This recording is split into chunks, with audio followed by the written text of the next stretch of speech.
Boa tarde a todos, está começando mais um Café e Filosofia e hoje, como já anunciado, nós temos a presença do pastor Luiz, pastor Batista, e que eu tenho certeza que nos trará grandes esclarecimentos, uma fonte de conhecimento inenarrável e que nós poderemos, ao findar do programa, termos mais entendimento sobre esse movimento teológico, religioso, que é tão falado, mas que também carece de dúvidas, né, por parte dos ouvintes, dos telespectadores e aí por diante. Para não me alongar muito e já passar a palavra para o nosso pastor, primeiramente eu queria agradecer muito, pastor Luiz, pela sua presença aqui, por nos estar cedendo o seu tempo, para estar disseminando um pouco de conhecimento aí para nós, né, para todos nós, e já lhe passando a palavra realmente, né, o que é, ou melhor, da onde surge, né, a origem da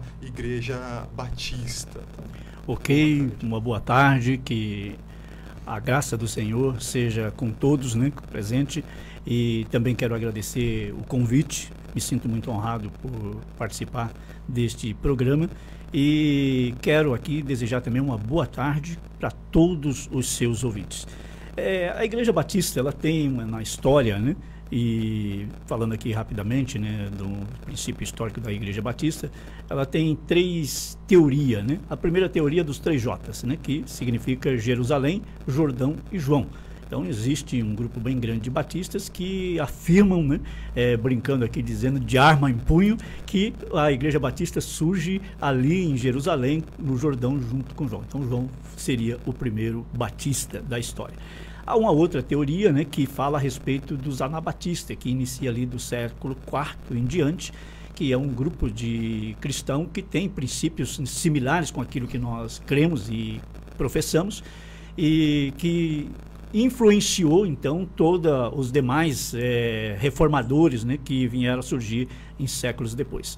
E temos também a terceira teoria, que é o surgimento entre os puritanos ingleses, quando os puritanos ingleses eles terminam fugindo para os Estados Unidos, e ali surge, através de alguns grupos que já influenciado pelos anabatistas, né, passa a professar essa fé, e ali surge dentro do solo americano exatamente com esse título, né, com esse nome, né, de Batista, a Igreja Batista. Então a instituição, a gente pode dizer que ela é razoavelmente nova, mas a ideia que ela está alicerçada é antiga, já que remota a João Batista. Exatamente. Né? Está. Agora, entrando na teologia batista, quais seriam os principais fundamentos ou pilares da fé batista que seria, assim, né, indiscutível para que nós possamos entender assim, Igreja Batista ou Batista, ele é caracterizado por crer nisso, por não crer naquilo? Como que seria esse fundamento, esse alicerce para o senhor? Eu vou estar tentando aqui colocar rapidamente, né, para a gente aproveitar bem o tempo, 11 pilares que professamos da fé batista. O primeiro deles, seu cabeça e fundador, Cristo. Nós temos Cristo como sendo o fundador da igreja, sendo ele o cabeça da igreja. Segundo, a nossa regra de fé e prática. A Bíblia, para nós, ela é a única regra de fé e prática, entendendo o seguinte, que há alguns teólogos e algumas denominações que até afirmam que a Bíblia, ela contém a palavra de Deus. Nós não cremos nisso, nós cremos que a Bíblia é a palavra de Deus. Portanto, ela é completamente, totalmente, né, nossa regra de fé e prática. O nome igreja, ou igrejas, né? Há títulos, né, de placas, isso não significa muita coisa, e nem eu sempre brinco dizendo o seguinte, olha, eu tenho uma preocupação muito grande como pastor, não apenas como teólogo, é que poderemos ter grande surpresa, tanto no céu como no inferno. Nós podemos chegar no inferno, né, e já tomar um susto achando que a gente não ia para lá, e de repente olhar lá e ver tantas pessoas que nós imaginávamos que estariam no céu, estariam também junto com a gente, ou podemos chegar nos céus e encontrar um monte de pessoas e você ia dizer, olha, mas não era para essa pessoa estar aqui, e ela vai estar lá. Então, nós cremos em igreja não com título, não com placa, nós cremos naquilo que Deus é o Senhor e Salvador de todas as pessoas. O governo da Igreja Batista é um governo democrático. Nós falamos de governo congregacional. Nós não temos um líder, né, único. Apesar de termos associações, aqui, por exemplo, vamos pensar aqui no Paraná. Sim. Eu estou na Associação Oeste, ela tem um presidente. Mas esse presidente, ele é apenas para associação, ele não interfere dentro das igrejas. Ele pode até sugerir e nós podemos acatar. Mas ele pode dar uma sugestão e a igreja local, às vezes somente a segunda igreja aqui de Cruzeiro do Oeste, não acatar aquilo que foi sugerido pela associação. Então o poder está concentrado na mão dos membros mesmo. Dos poder membros. Do povo, democracia. Exatamente. Muitas vezes eles podem trazer para a gente, eu posso trazer para a igreja uma solicitação, um pedido de uma associação, até da Convenção Batista Brasileira, ou até da União das Igrejas Batistas Mundiais, né, que é a Aliança Mundial das Batistas, mas vai ter que passar primeiro por um plebiscito na igreja. Eu trago o assunto, vai para a igreja, primeiro a diretoria reúne, discute o assunto, é apresentado como proposta para a igreja, na qual a igreja terá a responsabilidade de aprovar ou reprovar. Após a igreja aprovar, aí sim ela possa ser uma norma da igreja e a igreja vai estar cumprindo aquilo. Aí é obrigatório que o pastor, dentro do estatuto da igreja, faça valer aquilo que a igreja determinou. Mas a igreja ela é totalmente autônoma. Pastor, né? Sem querer cortar o senhor, desculpa, mas porque o assunto é pertinente. Então, como que funciona, né, o pastorado dentro da Igreja Batista? Né? Porque aparentemente não tem um mando, né, da instituição. O poder está concentrado na mão do povo, poder democrático e tal. Como tornar-se um pastor batista? Isso. Aí existem algumas circunstâncias que estão dentro dos princípios estatutários, né? Primeiro, a igreja ela precisa ter um pastor e o pastor é o presidente automático da igreja. A igreja pode estar sem pastor e ela tem um presidente. No momento que o pastor assume, ele passa a ser o presidente da igreja. Agora, o pastor, ele não podemos dizer assim, o líder que ele tenha a palavra e ele vai ser, vamos usar aqui, o sistema de governo, até mesmo o sistema de governo espiritual, o governo de Deus, era um governo teocrático.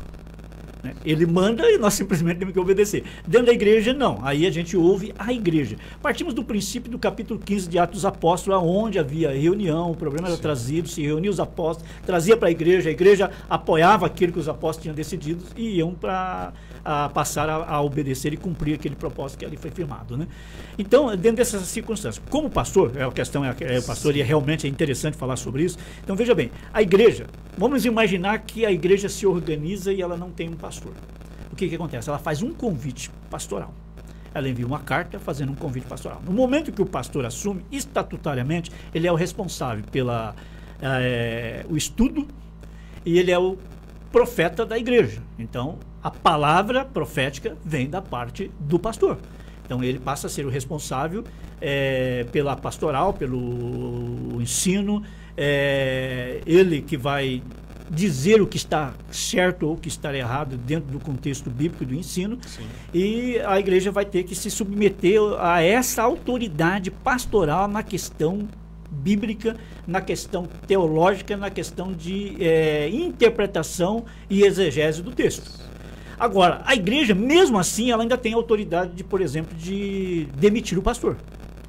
Se o pastor tiver dentro dos princípios bíblicos e dentro dos princípios teológicos da Igreja Batista, com heresias, ensinando aquilo que foge, porque existe um princípio e a igreja está fundamentada nesse princípio.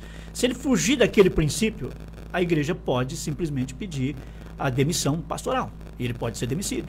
Se ele estiver em pecado de, vamos colocar aquele adultério, pecado de...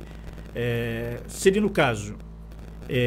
usando aqui uma palavra talvez mais adequada, imoralidade e desonestidade. Na questão de imoralidade e desonestidade, a igreja vai chamá-lo e ele pode ser demitido por conta disso. Lógico que aí vai haver todo um tratamento, aonde vai haver uma comissão que vai conversar com o pastor. Se o pastor de repente se arrepender e pedir perdão pelos erros, pela falha, aí tem a ordem dos pastores, porque nós também somos, os pastores no caso, né, submetidos a uma autoridade de uma ordem de pastores. aonde essa ordem de pastores, pelo Conselho de Ética, ele pode caçar até o meu ministério pastoral. Então, eu estou submetido a essa questão. Aí, vai para a ordem, né? Vai haver uma denúncia na ordem, a ordem vai chamar, vai ter uma conversa com esse pastor, e de repente o pastor se arrepender, pedir perdão, e a ordem, né, não colocar ele, vamos colocar aqui, em disciplina, e a igreja concordar que ele continue o ministério, mas aí vai passar novamente pela Assembleia, e a Assembleia vai ter que dizer, não, o pastor se arrependeu, ele pediu perdão, ele pode permanecer na igreja como nosso pastor, e agora ele vai ficar sobre observação. Qualquer falha novamente, pode colocar ele de novo em uma situação aí, pode ser irreversível para ele. Já teve casos que aconteceu isso, e não muito tempo houve casos em que foi irreversível, até porque o pastor não mostrou nenhum arrependimento e não pediu perdão. Então, realmente, a última palavra é dos membros, da igreja, da comunidade. Da comunidade. Puxa vida, assim, é difícil a gente ver um governo democrático, né, nas instituições religiosas, porque fica tudo muito lá em cima, né, e o povo, né, que é realmente quem compõe o termo igreja, comunidade e tudo mais, acaba não tendo muita participação, quando muito nenhuma participação, né, nesses problemas e tudo mais. É muito interessante isso. Eu duvido que parte da audiência sabia disso, por exemplo. Né? Infelizmente, né, a grande parte das igrejas hoje, né, das denominações, há um grupo que manda e o restante obedece. Sim. Às vezes a comunidade gosta do pastor, mas daí ele tem que ser transferido e a vontade da comunidade não importa. Né? É muito, muito legal saber disso, de verdade mesmo. Na verdade, por exemplo, há pastores batistas que ficam dentro da igreja até morrer. A igreja não quer que ele saia e ele também não tem interesse de sair. Há uns que a igreja quer que ele saia logo. E aí não deu nada, dura nem 6 meses, 6 meses.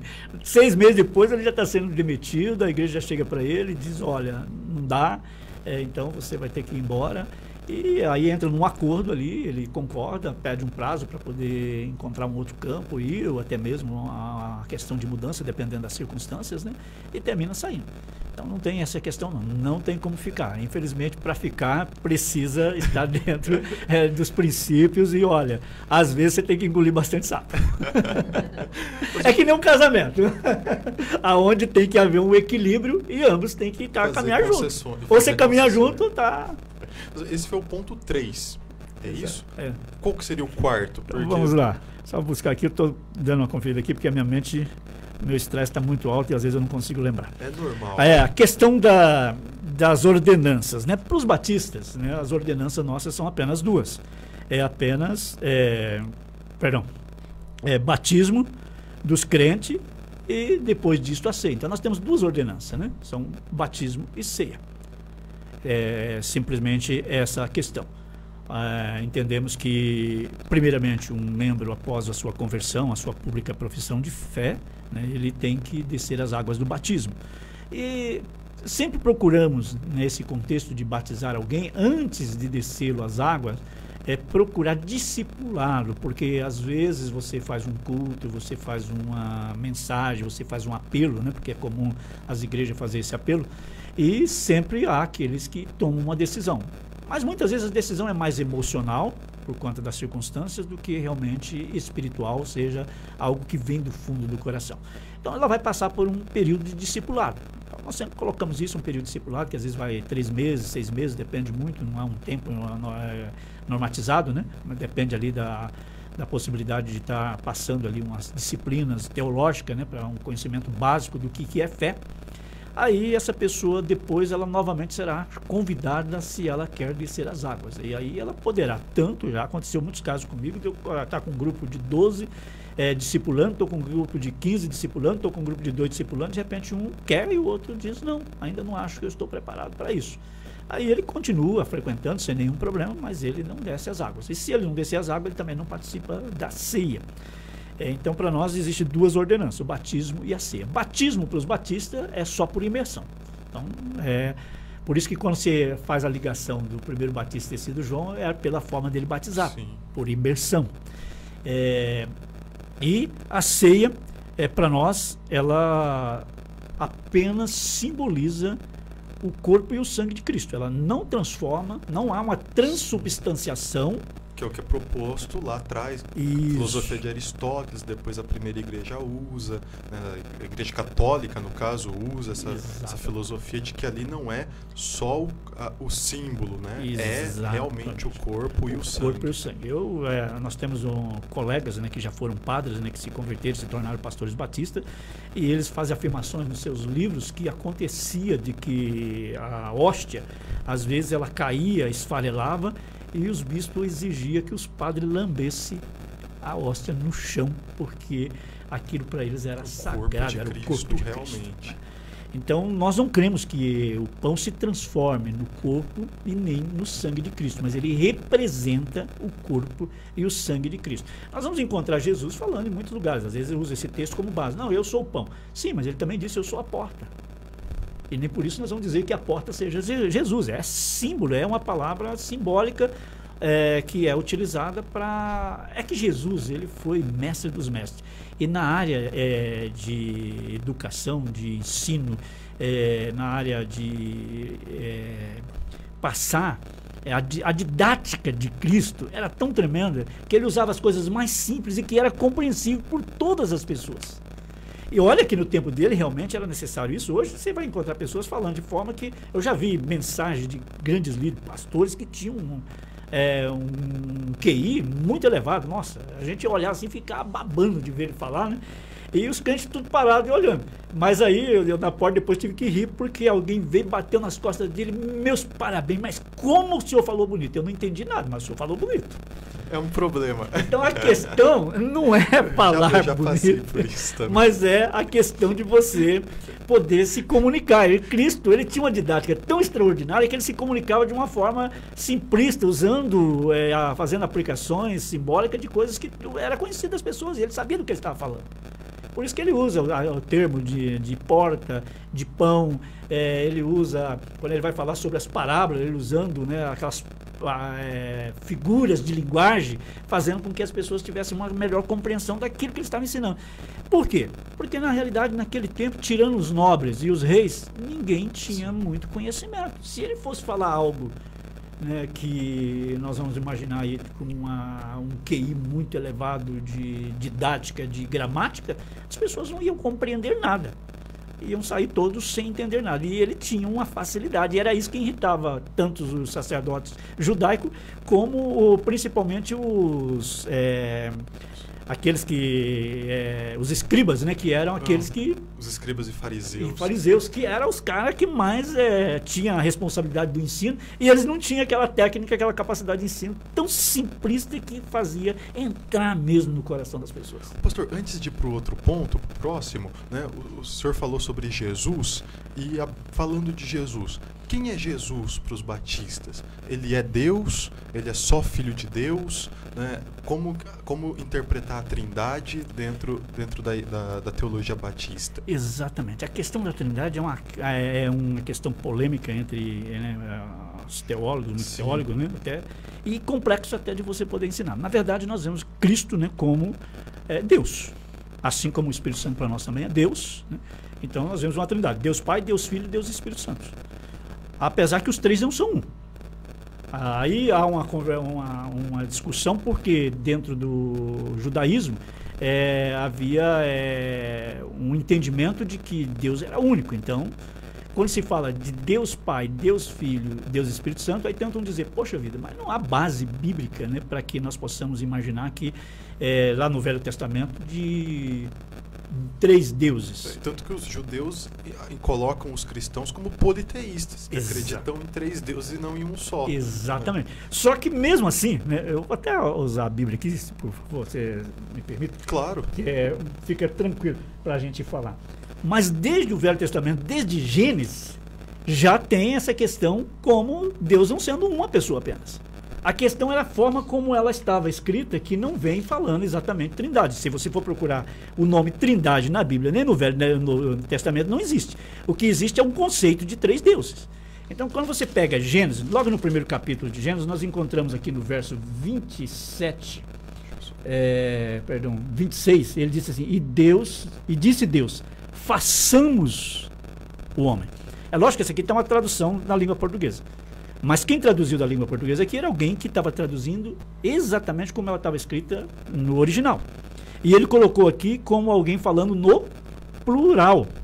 Façamos. Então não havia uma pessoa só no momento da criação. Havia mais de um. No início aqui a gente já veio falar sobre o Espírito de Deus pairava sobre as águas. Também está no primeiro capítulo. Então olha aqui, a ação do Espírito, a ação de Deus. E nós vamos encontrar de novo, né? Quando está falando ali a respeito da maldade, né? Antes de vir o dilúvio. Novamente Deus diz assim, desçamos. Novamente olha a questão de mais de uma pessoa, pelo menos. E aí o que é mais interessante é quando nós encontramos no livro de Gênesis ainda, eu não vou nem olhar o texto para nós não perdermos tempo, mas eu vou citar aqui, como é um texto por demais conhecido de todas as pessoas, principalmente cristãos, onde há um momento, né, em que Deus desce à terra e vem até Abraão para falar a respeito de Sodoma e Gomorra. Por quê? Ele iria destruir a cidade de Sodoma e Gomorra. E quem que estava na cidade de Sodoma e Gomorra? Alguém que Abraão intercedia todo dia por ele, que era o seu sobrinho. Então Deus disse, eu farei isso sem falar antes com Abraão. Ou seja, eu vou fazer algo sem contar para Abraão. Então ele veio até Abraão. E o que é interessante é que vem 3 pessoas, no texto lá você pode ler que está vindo 3 pessoas, e Abraão chama os 3 de Jeová, ou seja, Deus. Os 3. Ele não fez distinção. E convida eles para ficar com ele e vai fazer ali agora um jantar especial para eles. Aí acontece que depois de muita discussão, quando Abraão começa, Senhor, mas se tiver 3 lá, ele começa lá com 50 e vai descendo, né? Se tiver 10, né? Falou, olha, se tiver 10, eu não vou destruir a cidade de Sodoma e Gomorra, porque não havia. Para ser sincero, talvez só Ló, nem a família de Ló. Mas Deus, pela sua maravilhosa bondade, é isso que é extraordinário. Se você é um cristão, um servo de Deus, vive a sua fé, mesmo que os teus filhos depois, como aconteceu com os filhos de Davi, não venham ser como você foi diante de Deus, Deus vai abençoá-los por sua causa. Porque Deus te ama e Ele tem um propósito com você. Então Ele vai abençoar os teus filhos até a 4ª geração. Aí o que acontecia? Abraão ficou intercedendo pelo seu sobrinho e Deus falando com ele. Mas os outros 2 foram até Ló para fazer a destruição da cidade de Sodoma e Gomorra. Quando os 2 chegam diante de Ló, Ló chama eles de Jeová. O Jeová, Deus o Pai, ficou conversando com Abraão e os outros 2 foram até Ló, que até Sodoma. Até a cidade de Sodoma, né? E até lá ele é chamado, né, pelo sobrinho de Abraão de Jeová. Então mostra que, na verdade, já existia, mesmo dentro do Velho Testamento, o conceito de 3 deuses. Apesar de por ele ser monoteísta, eles nunca conseguiram colocar isso na mente como sendo uma verdade bíblica e eles questionam essa situação, né? Mas aí voltando, né, para nós a questão de Jesus, para nós os batistas, né? Jesus é o nosso Deus, Senhor e Salvador. Ele também é o Filho unigênito de Deus. Nós entendemos como Filho unigênito porque a Bíblia diz que ele é o Filho unigênito. Mas entendemos que ele é Deus. Deus é uma única pessoa. No Evangelho de João, primeiro capítulo, ele diz, no princípio era o Verbo, e o Verbo estava com Deus, e o Verbo era Deus. Então não há discussão. Quanto a isso, quer fazer alguma? Não, por enquanto não. Acho que eu vou deixar ele ler. Vamos para o 5º. É o 5º ponto, então, pastor? Agora ou o 4º ainda? É o 5º, acho. Deixa eu ver aqui. Abrir. Pronto. Nós já estamos aqui no 4º, né? O 5º. Aí no 5º nós falamos na teologia batista, sobre membros, né? Como se faz para ser membro de uma igreja batista, estar dentro de uma membresia de uma igreja batista. É interessante. Para nós, somente pessoas salvas. E aí é que é a questão que surge lá com a igreja romana, no século 4, 5, 6, que ela batizavam muito pessoas que, na verdade, não tinham conversão, porque foram induzidos, porque Constantino determinou que o Estado agora, a igreja romana era a igreja estatal. Então, muitos soldados, principalmente, aderiram à igreja e elas não tinham uma conversão. E aí começou-se o batismo do infanto, o batismo infantil, quando uma criança não tem condições de professar a sua fé. sempre se questiona, mas qual a idade? Falou, olha, eu não questiono a questão de idade, porque psicologicamente a gente dizia antigamente que, na psicologia, né, de que a partir de 12 anos uma criança já tinha condições de entender o que era certo e errado. Hoje, muito menos do que isso. Hoje, muito menos com a tecnologia, com as redes sociais, o camarada sabe o que é certo e o que é errado com muito mais tempo. Então, já não há essa questão. Eu não vou precisar esperar alguém ter 12 anos para batizar. Sempre que eu fiz dentro do meu ministério pastoral, é o seguinte, chegar com a criança, conversar com ela, ver a convicção de fé dela, ver o conhecimento que ela tinha na questão do que era certo e do que era errado. Portanto, se ela tinha esse entendimento, lógico, ela tinha condições de tomar uma decisão ao lado de Jesus, aceitá-lo como Senhor e Salvador e descer as águas do batismo. Então, dentro desse conceito, né, de membros, somente pessoas salvas.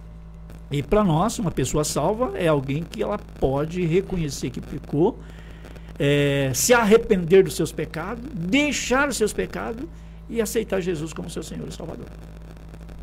Ótimo. Sim, isso encaixa-se muito bem com a teologia arminiana. Exatamente. Né, que vai pregar, digamos assim, descrever a ideia do livre-arbítrio. Né? Nós temos a capacidade de escolha, de escolhermos, né, ser salvos ou não. Né? E não somos predestinados a sermos salvos como Calvino, por exemplo. Exato.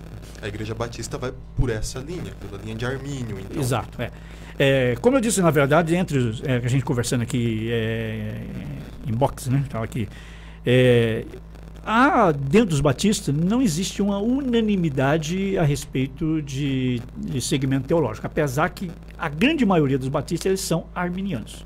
Existem aqueles que aceitam a teologia arminiana 100%, existem aqueles que eles terminam aí fazendo uma salada, né? Então eles pegam um pouco de Calvino, um pouco do Armínio e outros, né? E termina. Eu sempre digo o seguinte, eu procuro ser bíblico. Teologicamente está dentro do conceito bíblico.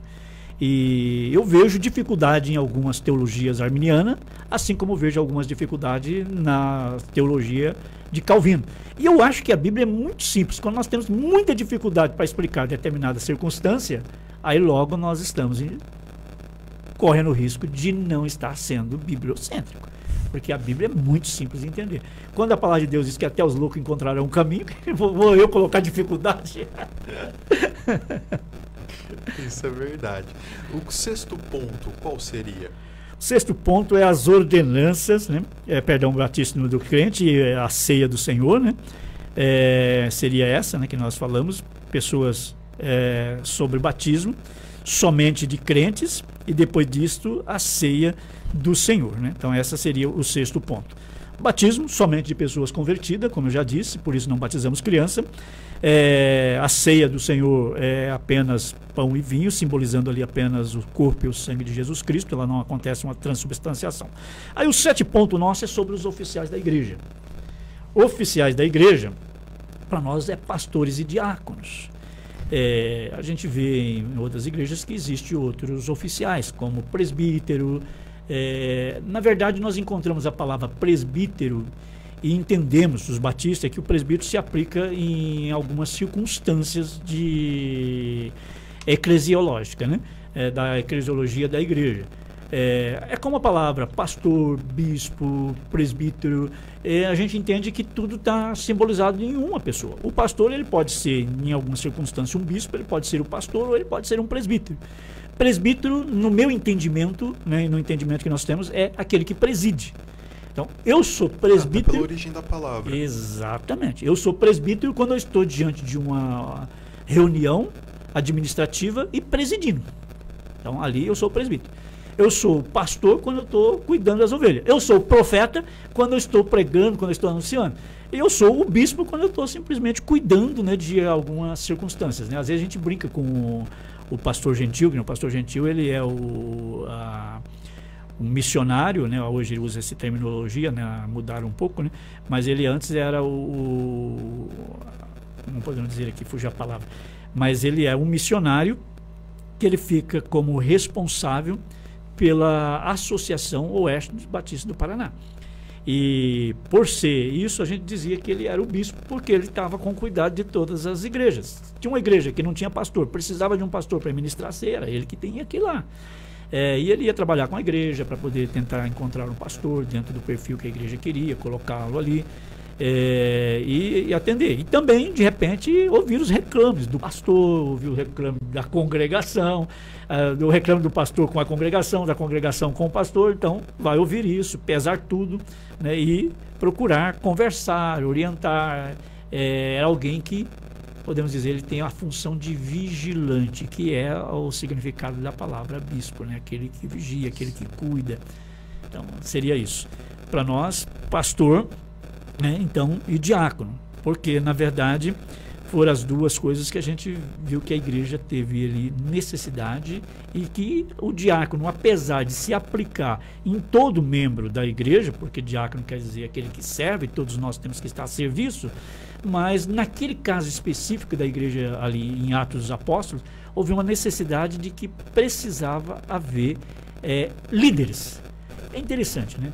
Eu acho que talvez só as formigas que não precisam de um líder, apesar de que elas têm uma rainha, mas não tem ninguém, e elas trabalham e cumprem toda a função dela. O resto, se não tiver um líder, a casa cai. E lá na igreja de Atos já havia uma reclamação de que estavam privilegiando os convertidos judeus e deixando os gentios, né, aqueles que eram considerados gentil, a Deus dará.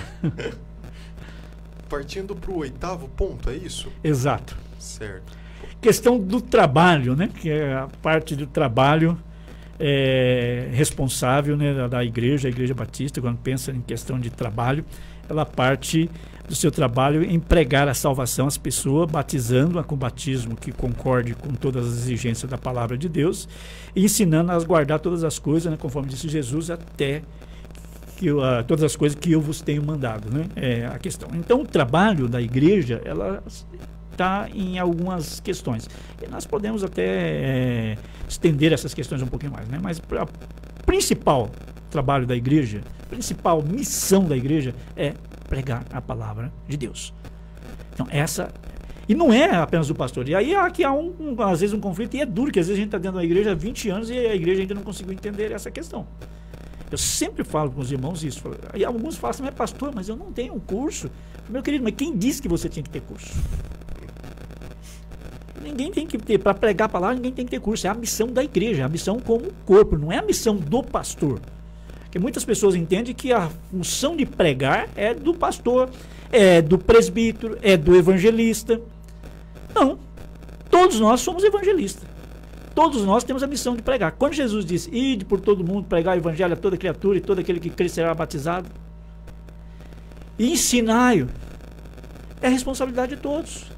Não é apenas de uma pessoa. Então a igreja, ela tem que entender que a principal missão dela é a palavra. Depois da palavra, aí nós temos outras missões que nos leva também a fazer, que eu creio que isso faz parte da igreja. Que você vai olhar no ministério de Jesus, era o ministério principal dele, era trazer a palavra de salvação para todos os perdidos, e foi essa a missão dele, mas dentro dessa missão ele terminou fazendo uma série de outras coisas que não era a missão principal, mas que um coração transformado, um coração convertido, estou falando do crente, porque Cristo não precisava disso, ele era o Deus, né? Mas ele tem que seguir o mestre no quê? Naquilo que é fazer o que é bom, fazer o que é certo, fazer o que é correto. Lá em Tiago nós encontramos uma palavra, né, que um dia eu estava fazendo uma mensagem, preguei sobre isso, a igreja, que há muito tempo eu tinha sido convidado na igreja, que tinha pastores, uma igreja bem antiga, bem menos assustado de dizer, pastor, eu não sabia que se você deixar de fazer o bem é pecado. Eu falei, sim. Lá em Tiago diz que aquele que sabe fazer o bem e não faz, peca. Então, a negligência, em algumas situações... Pecado por omissão. Né? É pecado por omissão. Exatamente. Tiago fala sobre isso também quando ele diz, do que adianta você falar, né? Eu vou fazer aqui bem simplista, né? Pregar a palavra de Deus, falar do amor de Deus para alguém, mas ele está com fome e você não dá o pão para ele comer.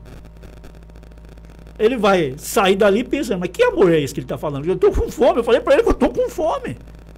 E ele simplesmente falou do pão espiritual, mas o pão espiritual não matou a minha fome humana, que não é espiritual. Então, e isso é algo que às vezes é um pouco meio complexo até da igreja entender. Você vai perceber isso acontecendo entre os apóstolos. Tá? Os apóstolos reunidos, Jesus ali, uma multidão, e de repente chega os apóstolos para Jesus dizendo, está chegando a hora da janta, esse povo está tudo aí, E o que nós vai fazer? Porque não tem comida para esse povo. Vamos mandar, o senhor manda ele embora. Eles não disseram, né? Vamos, eles disseram, o senhor manda ele embora. Quer dizer, estavam dando a ordem para Jesus, manda eles embora para eles encontrar algum lugar aberto por aí ainda e conseguir comer, porque aqui não tem comida para todo mundo. Aí Jesus disse para ele, falou, não, dá-lhe voz de comer. Como? Nós vamos dar de comer? Não temos. O que tem aqui, olha, simplesmente esses pãozinhos e esses peixinhos. E é interessante que eu sempre digo o seguinte, a igreja é o lugar que entra menos do que precisa e sobra. É o único lugar que chega mais do que precisa, chega menos do que é necessário e ainda termina sobrando. E Jesus provou isso ali.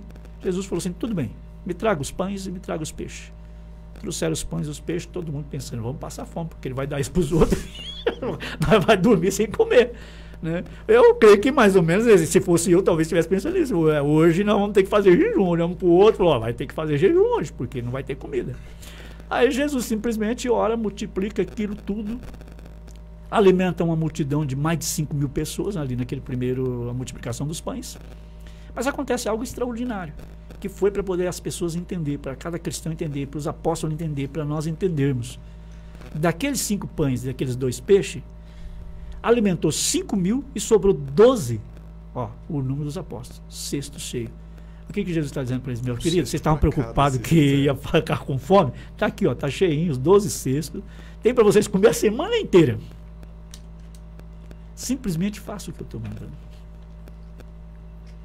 Cumpra a missão. Então, além de nós termos a missão principal, que é de pregar o evangelho a toda criatura, levá-lo a ouvir a palavra de Deus, porque o convencer é obra do Espírito, não é minha, então eu não tenho que me preocupar, e é isso que às vezes a grande parte dos membros da igreja não entende. Eu não tenho que preocupar que eu tenho uma capacidade argumentativa de convencimento, porque não sou eu que vou convencer. Quem vai convencer é o Espírito Santo. Eu simplesmente tenho que falar a verdade. Alguém fala, pastor, mas eu não estudei teologia, eu não sei como falar. Eu falo, meu querido, vai, fala aquilo que está acontecendo na tua vida. Vai, fala aquilo que Deus fez na tua vida. Vai falar para a pessoa que Deus é amor, que Deus quer salvar ele, que Deus quer tirar ele do mundo de pecado. Vai falar para ele que se ele continuar nesse mundo de pecado, ele vai para o inferno. Hoje a gente já nem pode falar muito na questão de inferno, né? Hoje os cultos, né, virou mais mensagem motivacional do que realmente de abordar o pecado e terminar falando de repente até uma forma mais pesada, né? Eu me lembro que já tem um bom tempo isso. Depois de uma mensagem, tinha uma pessoa que estava visitando e ele vinha de uma outra denominação, de um outro lugar, veio ali, ele, a esposa, e a esposa já se enturmou, era uma musicista, tocava instrumento, cantava, era uma benção, e ela vinha em todos os cultos e ele não aparecia. Então ela passou, né, a se integrar ali, se tornou membro da igreja, e ele vinha algumas vezes, ia para outras igrejas, rodeando as igrejas todas, né, e ele não estava se adequando em nenhum, nem mesmo na igreja da qual ele fazia parte, mas ele chegou num lugar, eu acho que tinha algumas diferenças, né, ele já não se sentiu tão em casa que nem da onde ele veio. Aí um dia ele estava lá, ouviu a mensagem, terminou a mensagem. Quando eu terminei, eu sempre saio, fico na porta, cumprimentando todos que estão saindo. Ele chegou, não me cumprimentou e falou assim, mas a mensagem do senhor é só chicote, né? Olhei para ele e falei assim, mas foi assim que você sentiu a mensagem? Ele falou, foi. Eu falei, então, meu filho, reflita sobre ela, porque Deus está falando contigo. Eu acho que ela é chicote quando é necessário ser chicote. Eu oro, eu peço a mensagem, Deus me deu essa mensagem. É lógico que há momentos que tem mensagem que é motivacional, que leva a pessoa a ficar, né, motivada, encorajada. Mas se eu não confrontar o pecado, ele vai se criar dentro da igreja. Pastor, a gente já está no 9º ponto, eu queria voltar, eu acho que é o 9º, né? Sim. E faltam 3 desses? Isso. São 11. Acho que dá para esperar, porque eu queria voltar para o ponto 2 sobre a Bíblia. Mas a gente pode ir para o 9º, para o 10º e para o 11º, que tem tempo para depois voltar. Pode continuar. Bom, o 9º, né, é apenas um apanhado assim meio sintetizado, né, porque isso aí teria que ir uma abordagem muito mais profunda, né?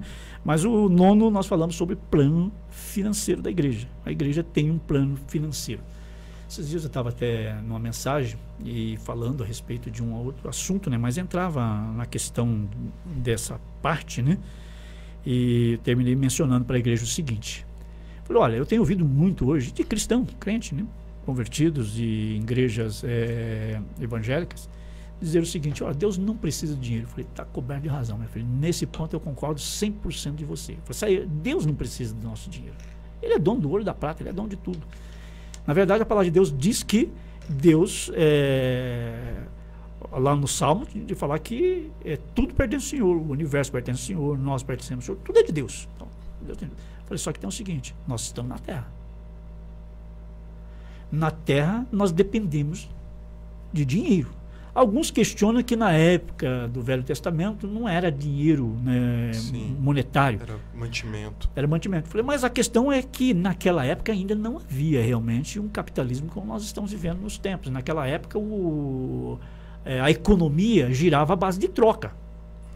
Aí o camarada vem falar, não, mas naquela época era a mesma coisa. A única diferença é que a economia girava em base de troca. O camarada tinha trigo, trocava de alguém que tinha oliveira, plantava oliveira. Então o camarada tinha ovelha, trocava com quem tinha gado. Se ele não tinha gado também, se ele estava só criando ovelha, ele trocava. E trocava a troco de outras necessidades que houvesse. Então, era base de troca. E naquela época, diferente do que nós estamos vivendo no contexto atual hoje, também 99% da população vivia na zona rural. Se a gente for observar, não tem muito tempo que saiu esse êxodo da zona rural e veio para a zona urbana, que é onde nós estamos vivendo. O que aconteceu para acontecer isso? Foi o advento da revolução industrial, e que a indústria precisava de mão de obra barata, e essa mão de obra não existia. Para ela baratear os custos e conseguir produzir em massa e vender, né, essas coisas que até hoje a gente vive comprando de monte aí, e você está com um negócio desse aqui hoje, daqui 15 dias ou 30 dias já tem um outro mais novo e você já fica doido para comprar, quer dizer, já precisa de dinheiro, né? Então é isso, é o celular, é o tablet, é a TV, então surgiu o monitor, né, que daqui a pouco você já tem um monitor que você coloca dois... Meu filho trabalha lá com edição de imagem, né, e cada dia ele tem inventa um negócio. Eu falei, meu filho, para com esse negócio. Pelo menos recupera o dinheiro que você já investiu nesses outros para você gastar em mais esse, né? Não vai investir tanto. Então é isso. Então, nesse contexto, veja bem, quando nós pensamos em falar sobre dízimo e oferta, né, há uma certa dificuldade, né? Eu brinco sempre dizendo que a pessoa se converte, mas a que demora mais para se converter é o bolso, né? Porque quando vai mexer no bolso, geralmente ocorre aquilo que aconteceu com os discípulos. Os discípulos tinham 5 pãezinhos e 2 peixes. Mas eles não podiam entregar aquilo para Jesus, multiplicar e servir uma multidão. Por quê? Porque ia faltar para eles. E hoje muitas pessoas ficam imaginando que o pouco que ele tem tão pouco, mas se eu der o pouco que eu tenho, vai me faltar. Ô pastor, mas o senhor também não acha que pode ser, talvez, um trauma pela, como eu posso dizer, pela avalanche da teologia da prosperidade dos nossos dias, que também é aterrorizante. Aterrorizante, também. Também tem a ver com isso, né? Por isso que eu sinceramente digo o seguinte, geralmente quando eu estou num lugar que eu não conheço ninguém, a pessoa me pergunta quem é, eu nunca falo que eu sou pastor, porque pastor hoje já virou uma questão de que já não é muito bem-vindo em alguns lugares, virou ladrão, virou bandido, sinônimo disso, né? Já não é... Houve um tempo que você ser pastor era autoridade. Mesmo que as pessoas não concordassem com você, ainda era uma autoridade. Eu brinco dizendo que muito antes de me converter, eu vim do catolicismo romano, apesar de eu não ser um cristão católico fervoroso, mas a gente professava aquela fé cristã católica. E olha que não foi muito fácil. Por muitas vezes eu tive a experiência de ter contato com cristão e até participar de cultos e a participar de trabalhos missionários, e não me cedia porque eu nunca me achei um perdido como eles diziam ser. E eu tive uma experiência pessoal, né, explico para um outro momento, né, uma pessoal com Deus, né, quando eu estava numa situação muito grave de depressão profunda. Eu já tinha tentado suicídio 2 vezes e desisti no último momento, de medo mesmo de morrer, porque o medo de morrer foi mais forte do que a vontade. E na 3ª vez eu tentei tomar essa decisão de que iria, né, por suicídio. Mas aí eu entrei dentro de uma capela da igreja católica, que é uma das coisas que ocorre muito errado com as igrejas hoje, parte das nossas igrejas evangélicas, que ela passa o dia inteiro com as portas fechadas. Naquele tempo não tinha padre, não tinha ninguém, mas pelo menos estava aberta. Sim. Você entrava lá dentro, e eu me lembro que pela primeira vez eu não olhei imagens que tinha, que estava cheio de imagens, eu só olhei para o céu, né, para o teto, na verdade, né, daquela capelazinha, e comecei a falar com Deus. Eu sempre rezava, porque era o que eu sabia fazer, rezava o creio em Deus Pai, Ave Maria, rezava todos os credos, mas aquilo nada estava adiantando. Naquele dia eu conversei com Deus. E eu nem sabia que aquilo era orar, fui descobrir depois que orar era aquilo. Aí eu falei para Deus, assim, olhando, né, para o céu, eu falei: Deus, eu preciso, se o Senhor existe, eu disse dessas palavras, se o Senhor existe, eu preciso de 3 coisas do Senhor hoje. Que o Senhor me dê 3 coisas. O Senhor me dê um trabalho, porque eu estou desempregado, não quero depender mais dos meus pais. O Senhor me dê uma família para mim não ter que depender de mim. O Senhor me dê coragem para morrer, porque eu não tenho. Falei essas palavras ali dentro, chorando, com lágrimas, até hoje me emociono, as lágrimas caem. Caminhei uma distância. Quando eu estava caminhando nessa distância, que é a minha intenção, eu morava na cidade de Iporã, minha intenção era me jogar nessa via, que na época tinha recém-inaugurado, fazia pouco tempo que tinha inaugurado a ligação, né, que ligava até Guaíra. E a minha intenção, a única maneira que eu pensava era o seguinte: eu vou, espero a hora que vir um caminhão, né, e me jogo na frente, porque eu tenho certeza que é uma morte que não vou ficar quebrado, machucado, nem nada, eu vou morrer mesmo, né? Mas as 2 outras vezes que eu tinha ido, na hora me acovardei. Pode dizer que isso era uma covardia, mas eu creio em dizer que era uma intervenção de Deus já naquele momento, Deus que conhece, né, tudo, né? E aí Deus falou dentro da minha mente. Eu lembro que um dia tem um pastor presbiteriano também, né, tradicional, assim como eu, e ele falou assim: mas que história, como é essa que Deus falou com você? Que jeito que foi? Eu falei: meu amigo, dentro da minha mente eu ouvi uma voz que dizia assim para mim: você já falou comigo, mas eu não falei com você. Eu tomei aquele susto, olhei para o céu e falei: o senhor vai descer aqui para falar comigo? A resposta seca dentro do meu ouvido novamente, dentro da minha mente, na verdade, né? Tem a minha palavra, leia. Eu questionei com Deus ainda, falei: Deus, eu sei que dizem ser a Bíblia a tua palavra. Eu falei: mas eu não tenho. É interessante que eu tenha toda a convicção de que era Deus falando comigo, que foram coisas que ele falou que só eu e Deus sabiam em algumas coisas. E entre uma delas, só ele sabia, e eu passei a saber naquele momento. Ele falou de uma irmã minha, que hoje ela mora em Piracicaba, mas na época ela morava na cidade de Umuarama, e eu morava em Porã. E ela era casada, tinha se mudado para Umuarama, e ela disse: ela ganhou a Bíblia dos crentes, está escondida dentro da mala, pede para ela.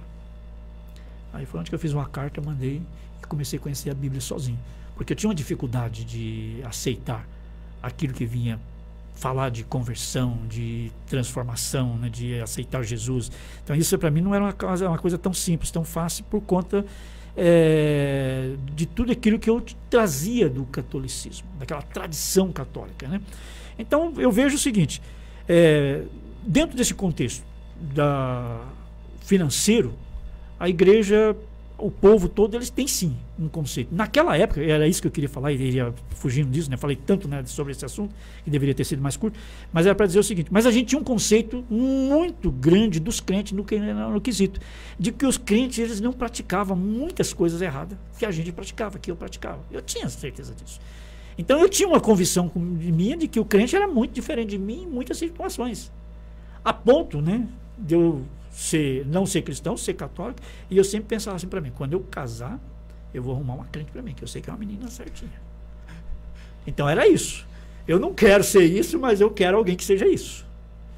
Por quê? Então é isso. Hoje não. Hoje o conceito ficou totalmente, né, a teologia da prosperidade, ela veio para destruir exatamente essa questão. E leva as pessoas a imaginar que o pastor, né, por exemplo, dentro da Igreja Batista, como eu estava falando, não tem autoridade nenhuma, existe uma diretoria, tem um conselho fiscal. E eu me lembro que um dia a gente colocou o relatório financeiro na igreja, a gente sempre coloca, aqui não, né, mas lá na CIB de Umuarama, era colocado no mural o relatório financeiro com todos os valores que tinha sido, tanto de dízimo, de oferta, no que tinha sido gasto, salário pastoral e tudo. Estava tudo lá, registrado tudo no que tinha sido gasto. E eu lembro que aconteceu um culto fúnebre e veio muita gente, porque a pessoa era muito conhecida na cidade, muitos que não eram cristão evangélico, eram cristão católico, os outros até ateu.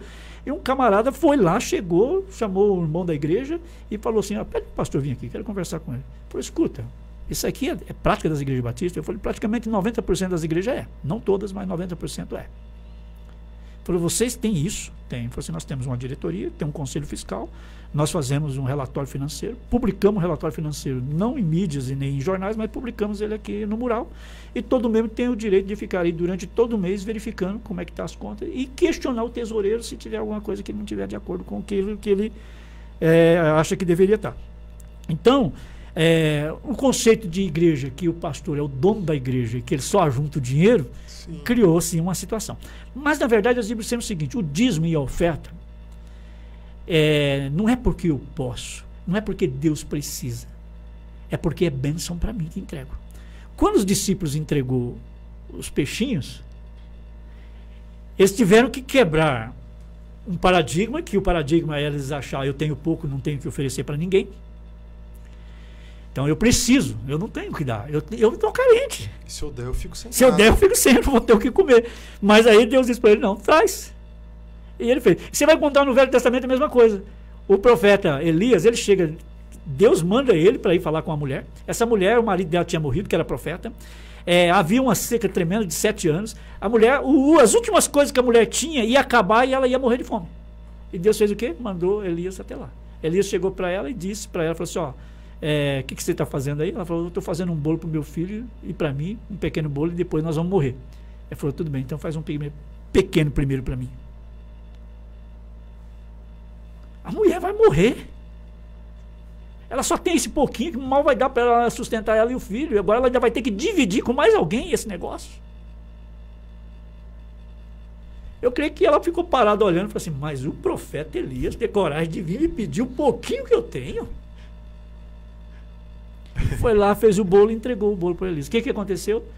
Nunca secou o azeite da vasilha e nem o trigo da outra vasilha, até que não voltou a chover sobre a terra e produziu, e ela possui colher. Então a questão de Deus não era querer nada para ele, e nem para o profeta. Lógico que o profeta precisava comer também, mas era para abençoar a pessoa. O dízimo e oferta nas igrejas, ela abençoa aquele que contribui com fé. Porque tem muita gente que às vezes contribui, se ele não contribui com fé, então também não adiantou nada. Eu vou esperar ele ler mais as outras duas. Ok, eu vou tentar agilizar aqui as outras, né, as outras duas, 10. Quais são as nossas armas de combate? Né? Porque, na verdade, você vai pensar em cristão, em fé, e se a gente vai lá para o Velho Testamento, a gente vai ver que o uso da espada foi normal, se usou a espada muitas vezes, nós vamos ver ali, tanto não só o rei Davi, né, que poderia dizer que como rei, como monarca, como defensor de uma nação, mas nós vamos ver lá o Abraão, pai da fé, reuniu os funcionários dele, cada um com uma espada, porque eles tinham que ter espada, porque eles estavam no campo pastoreando, tinha animais selvagens, eles tinham que combater. Não, pegou, reuniu todo, foi atrás daqueles 5 reis, passou a espada em todo mundo, matou e pegou todo mundo de volta. Então, tudo bem, tem aí. Mas qual é a arma de combate dos cristãos? É a Bíblia, a palavra de Deus. Então, nós já questionaram algumas vezes para mim, perguntando, você é a favor do armamento? É uma questão para o tempo. Você é a favor do armamento? Eu falei, querido, eu penso o seguinte, a Bíblia não proíbe de forma nenhuma que você defenda a sua vida. Que na questão de você ter que se defender, você tem a liberdade de fazê-lo. Eu não sou a favor de ter arma, eu não tenho. A minha única arma é a Bíblia, né? Mas eu sei que há momentos que me dá vontade, ainda bem que eu não tenho. Esse é o problema. Ainda bem que eu não tenho. Eu já não uso porque tem hora que dá vontade, né? E 11ª, né? A independência. Essa questão é muito importante também. Talvez hoje a gente não consiga falar muito dela, mas depois, num outro dia, se a gente tiver outra oportunidade, não tão já, não pretendo, até por conta das minhas circunstâncias, né, de familiar, mas é a separação entre a igreja e o Estado. Eu ia tocar nesse assunto. Essa é uma questão que nós prezamos muito. E se você for ver a Constituição americana, até no livro que eu trouxe aqui, que é a breve história dos batistas brasileiros, mais falando, mas aí ele aborda desde a origem dos batistas, as 3 linhas, né? E pontua em algumas situações, até depois vim aqui falar da chegada dos batistas aqui no Brasil, né? Mas a Constituição americana, ela tem esse parágrafo entre separação de igreja e Estado, porque um pastor batista pediu para colocar, que na verdade o Estado americano, né, ele queria uma igreja oficial e ele chamou esse pastor para que a na igreja... Inglaterra. Exatamente, Inglaterra. exatamente. E esse pastor no Batista era para ser a igreja batista, porque eles queriam a igreja batista como uma igreja oficial. E o pastor não aceitou e disse, olha, não queremos aqui que haja uma igreja estatal, mas que haja liberdade religiosa. Nós já fomos tanto perseguidos que se nós formos colocar como igreja oficial, vamos perseguir também. Esse é um problema, né? O oprimido, quando passa a ter poder, passa a ser opressor. Opressor. E é uma coisa do humano mesmo, Exatamente. né? É meio que incontrolável esse instinto nosso, né? De uma hora estar por baixo, quando ficamos por cima, passamos a fazer as práticas daqueles que estavam por cima quando nós estávamos por baixo. É um problema psicológico, talvez. Psicologicamente a gente fala que ele reproduz a mesma coisa. Exato. Então, política dentro da igreja, o altar como... púlpito, não damos o púlpito para político de forma nenhuma. Nem mesmo político, porque nós temos. O que acontece? Como cidadão, os membros da igreja têm liberdade. Se eles querem fazer parte da política, querem se candidatar, tem toda a liberdade. Não há nenhuma proibição contra isso. Agora, ele tem que saber o seguinte, ele não vai vir e usar o púlpito da igreja para falar da candidatura dele, para fazer campanha. Ele pode até visitar os membros e falar, ou depois que saiu da porta da igreja, ele conversar com os membros e apresentar, né? Olha, se você puder me ajudar, tudo bem.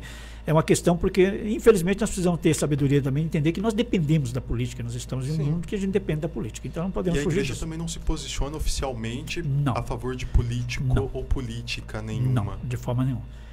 E também, né, que é uma outra questão que às vezes nos chamam, né, muito atenção e querem que a igreja às vezes se posicione, se existe um governante e ele foi eleito, né, democraticamente, entendemos que foi pela permissão de Deus. Eu digo sempre que Deus tem a permissão ativa e a permissão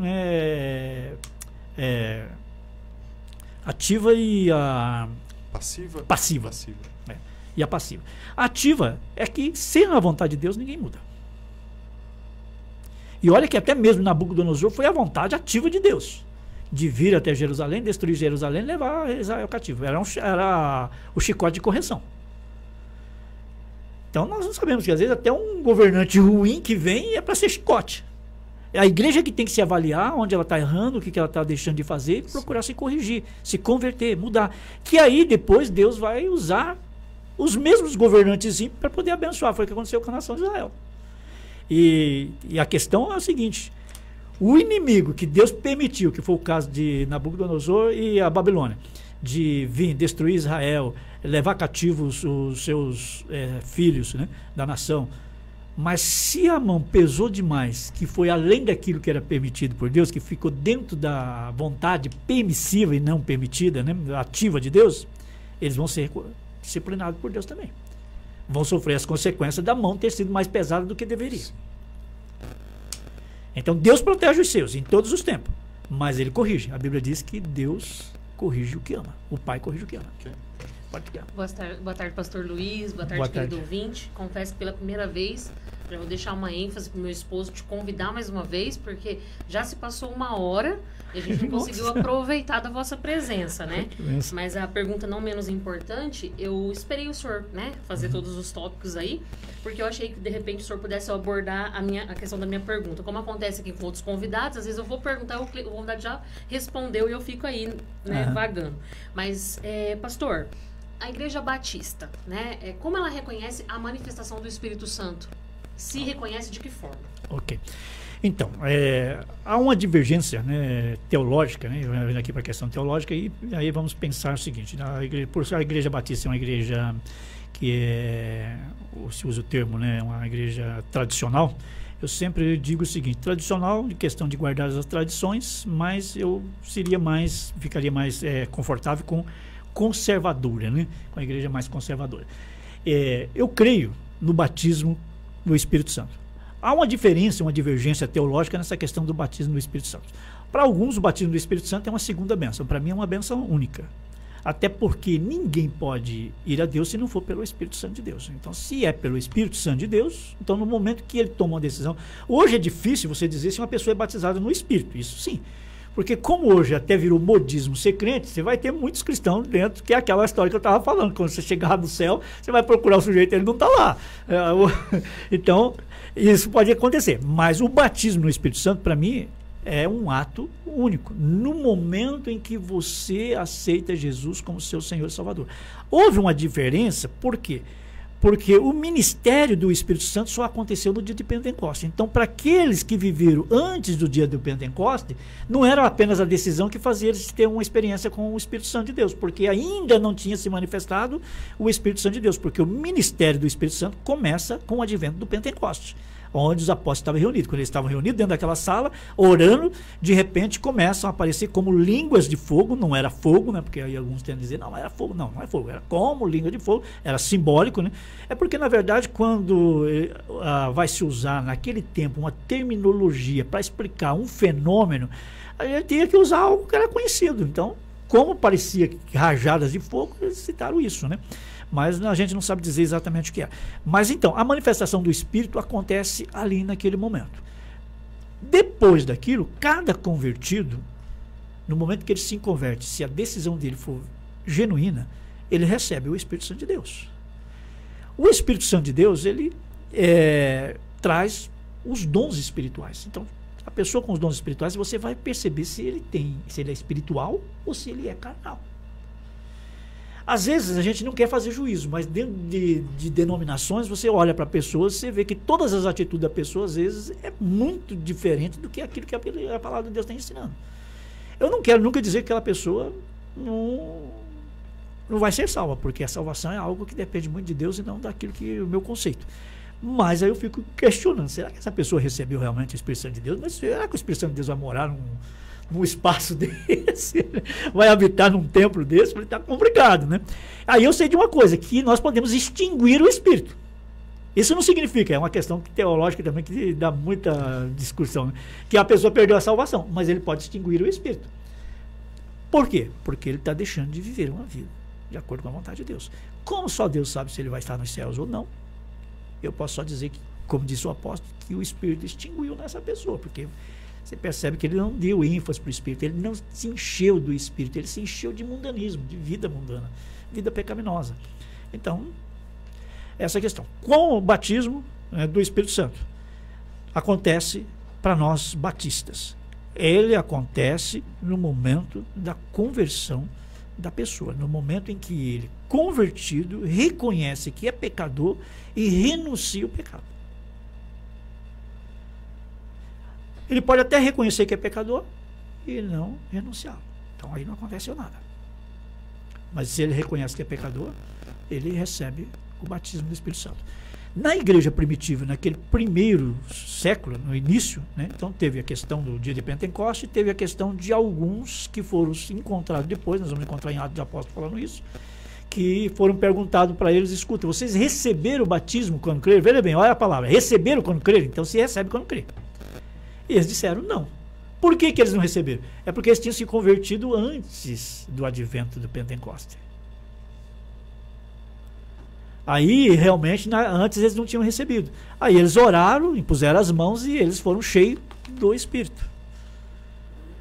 Mas a pergunta dos apóstolos é que tem que amarrar aqui, né, para a gente entender o porquê que nós defendemos a questão de que no momento que se converte, porque hoje, né, com o advento do Espírito Santo, já estamos no ministério do Espírito Santo, né? Jesus já subiu aos céus e nós estamos aguardando o retorno dele. O Espírito Santo é que vive hoje no cristão. Eu sempre digo o seguinte, às vezes se fala muito de anjo, eu até entendo que há ainda função angélica, mas um crente, ele não precisa de que nenhum anjo acampe ao redor dele, porque ele é templo do Espírito Santo. Se o Espírito Santo está habitando nele, é Deus. Se Deus está habitando nele, é maior do que o anjo. Então, para que ele precisa mais de um anjo? Então, eu questiono sempre essa questão. Tenha cuidado com esses anjos que estão acampando, porque de repente é aquele outro anjo. Aí a coisa complica.